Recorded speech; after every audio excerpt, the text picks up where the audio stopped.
সংবিধানেই স্পষ্ট স্বাধীনতার ঘোষক মুজিব। প্রেসিডেন্টের বক্তব্য কি সংবিধান লঙ্ঘন? রাষ্ট্রপতি নতুন করে বক্তব্য দিয়েছেন স্বাধীনতার ঘোষক শহীদ জিয়াউর রহমান। উনি আগে কেন বলেন নাই হঠাৎ করে এমন বক্তব্য? এটা কি সংবিধানের লঙ্ঘন নয়? একদম জায়গা মতো হাত দেওয়া হয়েছে। অ্যাডভোকেট আবু হেনা রাজ্জাকি বলেন, এত সংবিধান যারা করে তাদের সংবিধান দিয়েই মোকাবেলা করা হবে।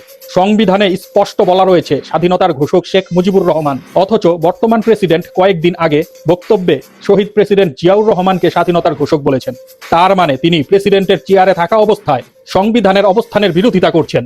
এই কারণেই তো প্রশ্ন উঠে, এই অভিযোগেই তাকে সরিয়ে দেওয়ার দাবি উঠতে পারে। প্রিয় ভিউয়ার্স, আসলে আপনারা একটু যদি আপনাদের কারো জানা থাকে এই বক্তব্যটা আসলে কে, স্বাধীনতার আসল ঘোষকটা কে, দয়া করে একটু জানিয়ে যাবেন। আমরা বাঙালিরা আমাদের ভবিষ্যৎ নিয়ে চিন্তা নেই, আমরা পাস্টে কে কি বালপালা এসে এই নিয়ে গবেষণা। সরকার বদলায়, স্বাধীনতার ঘোষকও বদলায়। এই হচ্ছে আমরা বাঙালি জাতি, বুঝছেন না? আমাদের ভবিষ্যৎ নিয়ে কোনো টেনশন নাই।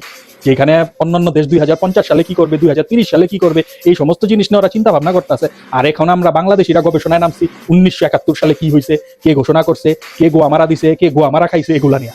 কি বলেন ভিউয়ার্স? গঠনমূলক কমেন্টস করে আপনাদের মতামত জানিয়ে যাবেন। ধন্যবাদ।